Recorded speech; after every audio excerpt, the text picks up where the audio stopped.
Apakah boleh membaca ayat solat sunat malam, ayat Quran tersebut ditempelkan ke dinding setelah difotokopi, tempel ke dinding, habis itu dibaca? Pas dibaca tak pula nampak.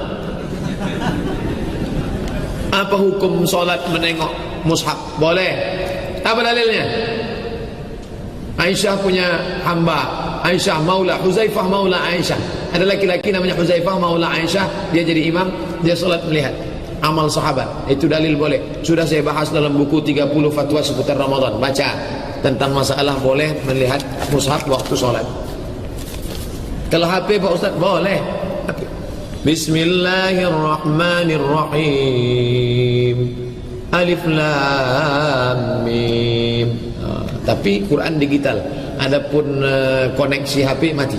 Karena kalau nanti masuk nama Ustaz Somad. Ustaz nelponnya. Sedang sembahyang Ustaz. Membaca, sekarang kaidah membaca dulu. Orang membaca Al-Quran dengan melihat sama membaca Al-Quran dengan tidak melihat, dengan hafalan misalnya, maka disepakati lebih bagus membaca Al-Quran dengan melihat. Kenapa? Kalau dengan melihat, kalau dengan menghafal itu matanya tidak beribadah. Tapi kalau dengan melihat maka matanya ikut beribadah. Tapi di sana juga ada keutamaan menghafal Al-Quran. Babnya beda. Nah, jadi kalau kita ingin melakukan sholat dengan membaca juga boleh. Sebagian orang merasa ingkar, sholat kok pakai megang Al-Quran dan sebagainya. Enggak ada masalah. Yang dipermasalahkan adalah jika salah cara memegangnya atau meletakkan Al-Quran di tempat yang salah. Jadi yang jelas, memegang Al-Quran di dalam sholat bukan membatalkan, asalkan tidak melakukan gerakan 3 kali berturut-turut anggota besar. Anggota besar nih lengan. Kalau melakukan gerakan yang berturut-turut 3, 1, 2, 3 batal. Tapi kalau dia berhati-hati cara membukanya, misalnya, dan ditaruh di tempat yang aman, apa di saku yang sudah disiapkan, ditaruh dipegang dengan lengan atasnya, dipegang dengan lengan atasnya, kemudian di saat membaca dibuka. Jangan banyak melakukan gerakan. Kalau harus bergerak satu-satu. Jadi jangan melakukan gerak. Kalau jemari boleh gerak untuk mencari. Karena gerakan jemari 3 kali berturut nggak apa-apa, karena jemari termasuk anggota kecil. Intinya hindari melakukan gerakan 3 kali berturut-turut anggota besar. Maka biasanya sudah dipersiapkan tentang sofhatnya, halamannya, sudah ada tandanya, tinggal buka. Setelah itu ditutup, melakukan gerakan pelan-pelan. Kalau termasuk kalau ditaruh di papan, ya jangan sampai gerakan kita melakukan satu gerakan yang membatalkan sholat. Apakah gerakan berturut-turut atau membungkuk? Membungkuk mendekati rukuk, batal. Jadi kalau bisa buka ini. Sekali, 1 berhenti, 2, 1. Jadi kalau gini, tek 3 kali batal. Jadi masuk memegang mushaf, menjulurkan tangan megang mushaf, lalu menggerakkan 1, terputus lagi, masih dihitung 1, enggak 2. Kalau gini 2, megang mushaf 1, terputus, diem, gerak lagi, terputus, harus terputus-putus.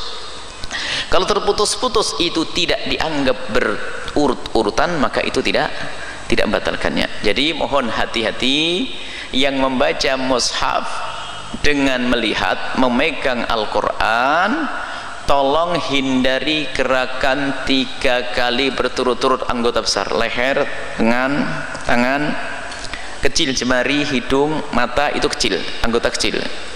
Kalau menggerakkan anggota kecil berturut-turut tidak membatalkan, asalkan bukan untuk main-main. Tapi biarpun kecil, kalau main-main batal. Misalnya waktu kita lagi tahiyat ada kucing di sini, batal. Ya, tapi kalau bergerak misalnya garuk, makanya kalau garuk pun harus punya ilmu. Garuknya orang berilmu sama orang yang tidak punya ilmu itu beda. Kalau orang punya ilmu ditempelin tangannya, ini gerak. Tidak apa-apa, ini gerak berkali-kali gatal. 10 kali gak selesai. Tapi kalau saya batal. belakang ya langsung diam. Tapi kalau gini ini batal. Hati-hati santri kau begitu keterlaluan kamu nih. Jadi gerakan itu harus jaga. Ini berat, tuh 2 3 batal, tuh 2 3 batal. Baik, ini saja insyaallah. Assalamualaikum warahmatullahi wabarakatuh. Saya ingin bertanya pada Buya, apakah dalam sholat fardu kita boleh membaca Al-Quran menggunakan handphone? Yakni kita sholat sambil memegang handphone. Syukran Buya. Di dalam kita melakukan sholat, boleh kita membaca Al-Quran, memegang Al-Quran, membaca Quran dalam bentuk kertas lembaran atau mushaf, atau di handphone boleh. Cuman pada dasarnya tidak seperti itu. Dengan hafalan secukupnya. Karena apa? Diupayakan dalam melakukan sholat jangan kita punya banyak kesibukan yang tambahan seperti megang mushaf dan sebagainya, kecuali memang ada hajat, mungkin ada pengen menyelesaikan Al-Qur'annya dan sebagainya, itu ada. Tapi dalam keadaan normal tentunya biasakan tidak dengan mushaf dan tidak dengan tulisan. Tapi kalau ada yang ingin membaca suratnya dengan memegang handphone atau dengan Al-Quran adalah sah dan diperkenankan, babnya mubah, bahkan makruh pun juga tidak. Hanya keutamaannya adalah tetap dengan cara hafalan seperti itu. Akan tapi nanti ada aturannya bahwa gerakan-gerakannya harus perhatikan. Kita tidak boleh melakukan 3 kali gerakan dari anggota besar berturut-turut. Anggota besar itu tangan ini anggota besar. Anggota kecil ini, kalau kita membuka dengan ini 1, 2, 3 berurutan nggak ada masalah. Ini jemari anggota kecil. Tapi kalau tangannya gerak sampai 3 kali berturut-turut membatalkan sholat kita. Makanya termasuk Al-Qur'annya, cara menyimpannya harus hati-hati. Imam Nawawi menjelaskan dalam kitabnya, kalau kita lagi sujud, Al-Qur'an harus terhormat. Ditaruh dikepit di sini. Di lengan, dikepit di lengan begini baru sujud, supaya Al-Quran ini tidak jatuh, karena Al-Quran harus dihormati, jangan sampai taruh di bawah seperti itu. Kalau memang dia siapkan saku yang istimewa khusus, ya tidak apa di saku seperti itu. Yang penting waktu membuka pun harus hati-hati, jangan melakukan gerakan 3 kali. Dia buka satu, mungkin bukanya satu-satu, buka, jangan langsung batal. Kalau gerakannya lebih dari 3 kali berturut-turut atau 3 kali berturut-turut, maka 3 kali gerakan ke anggota besar, 1, 2, 3, 1, 2, 3 batal. Seperti itu. Jadi ini adalah boleh, akan tapi keutamanya adalah tanpa memegang mushaf, tanpa memegang handphone. Karena apa? Diharap dalam sholat itu kita untuk tidak memperbanyak gerakan-gerakan tambahan. Termasuk lihat saja di dalam kita membaca kunut, semua doa habis doa kita disunahkan mengusap wajah, kecuali waktu kunut tidak disunahkan mengucap wajah. Kenapa? Agar kita tidak memperbanyak gerakan tambahan. Seperti ini. Satu, bolehkah membaca mushaf saat salat fardu sendirian? Tidak. Dalam salat fardu, maka yang dibacakan yang kita hafalkan. Ya, baik sendirian ataupun berjamaah yang kita hafalkan, karena yang dituntut dari Al-Quran itu sederhana. Quran surah ke-73 Al-Muzammil ayat ke-20, faqra'u ma tayassara minal Quran. Baca yang kita hafalkan dari Al-Quran, yang paling mudah kita hafalkan. Kalaupun yang dibaca hafalnya kulu, ya kulu aja.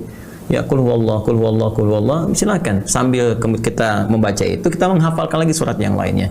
Besoknya misalnya sudah ikhlas, alhamdulillah. Besoknya berubah lagi, misalnya surat Al-Falaq, besoknya lagi An-Nas, ya besoknya lagi naik lagi misalnya ke Ad-Duha, naik lagi Al-Insyirah, naik terus, kan? Sampai kita bertahap jadi lebih baik. Dan diniatkan ikhlas karena Allah. Jangan dibandingkan dengan orang lain. Kita jadi diri kita pribadi. Jadikan orang lain sebagai motivasi. Jangan disamakan, karena setiap orang punya orientasi berbeda-beda. Ya, setiap orang punya tahapan yang beda-beda, punya pilihan masing-masing. Ya, walikulli wijhatun huwa muwalliha fastabiqul khairat. Quran surah kedua Al-Baqarah ayat 148. Ayat 148 paling kanan sebelah atas di mushaf. Walikulli wijhatun huwa muwalliha. Setiap orang itu punya orientasi masing-masing. Ya, fastabiqul khairat. Silakan berlomba dari passion kita untuk menggapai kebaikan, pahala yang sama. Dia misalnya senang tahajud, Anda nggak sempat, ya Anda ganti dengan yang lain. Anda kejar Al-Quran, ya kan? Jadi bisa berimbang pahalanya. Anda nggak mampu tahajud, Quran belum baik bacaannya, saya sambil puasa. Yang penting Anda kejar, fastabiqul khairat. Segala kebaikan kita perlombakan di situ. Jadi dalam konteks salat fardu yang dibaca yang kita hafalkan. yang kita hafal itu yang kita bacakan. Di sini sepakat para ulama, kecuali dalam konteks sholat sunnah. Sholat sunnah itu pun sebagian besar ulama tetap bertahan pada apa yang dihafal, kecuali dalam konteks tertentu untuk murojaah misalnya gitu kan. Untuk murojaah ya dipegang, itu pun dalam konteks sholat sunnah, bukan sholat fardu yang tidak mengurangi kemuliaan Al-Quran. Ya, jadi itu banyak syarat tambahannya. Jadi jangan sampai ketika pegang mushaf tiba-tiba mau sujud, Quran disimpan tempat yang rendah gitu kan, dan sebagainya. Itu harus cari wasilah-wasilah yang tidak merendahkan kemuliaan Al-Quran. Jadi jalan terbaiknya coba dihafalkan baik-baik. Di luar sholat baru kita bacakan lagi. Sholat dibacakan yang kita hafalkan dari situ. Yang biasanya terjadi di sholat-sholat seperti Ramadan ya.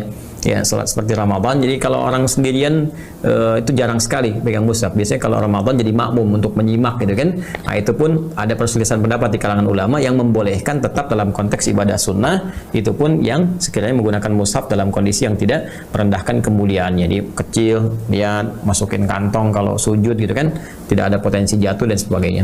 Adapun untuk imam, nah itu mutlak harus hafal. Nggak ada imam nyontek gitu kan. Jadi kalau saya bertahan, imam tuh mesti hafal. Ya, kalau nggak hafal ngapain jadi imam gitu kan.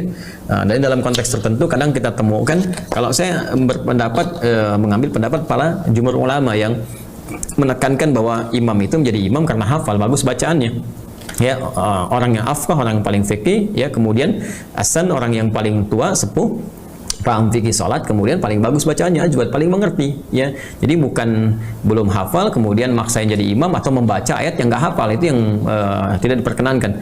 Atau misalnya mohon izin ya, ini hanya saling share saja. Kadang-kadang saya temukan di depan imam itu ada tempat mushaf besar dibuka begini, ya imamnya baca, ya itu kan di luar sholat. Kalau di dalam sholat ya sudah ditutup gitu kan.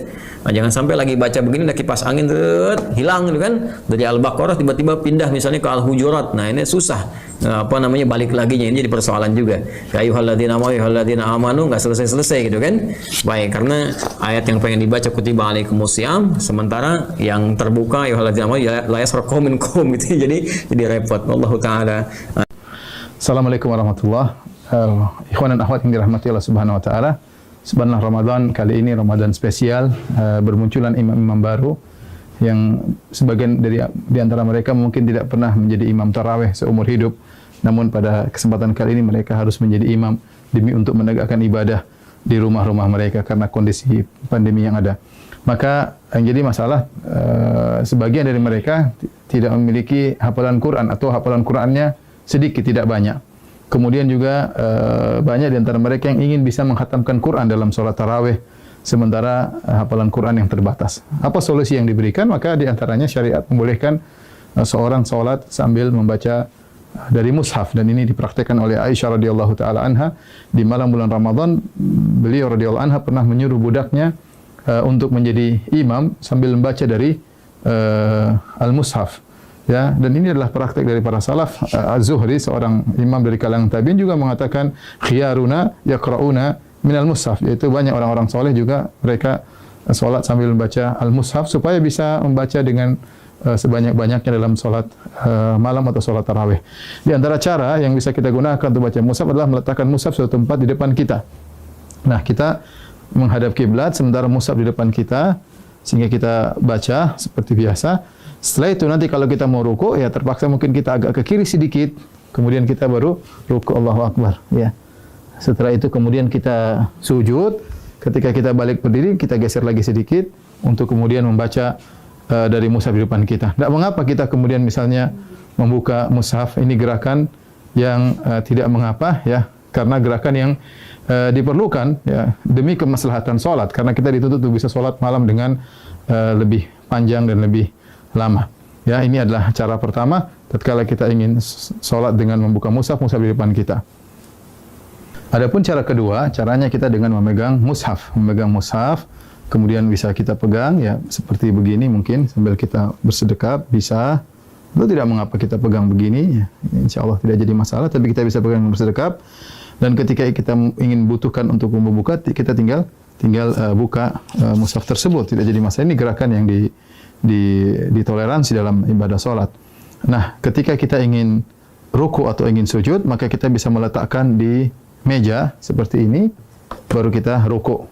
kemudian kita ruku, kemudian kita sujud. Kalau kita ingin sholat, ingin baca lagi, kita ambil lagi, kemudian kita pegang lagi. Dan ini juga cara yang mudah, dan ini tidak mengapa. Rasulullah SAW pernah sholat wa huwa hamilu Umamah. Beliau pernah sholat sambil menggendong cucunya Umamah bintu Abil As, yaitu putrinya Zainab, cucu Nabi SAW.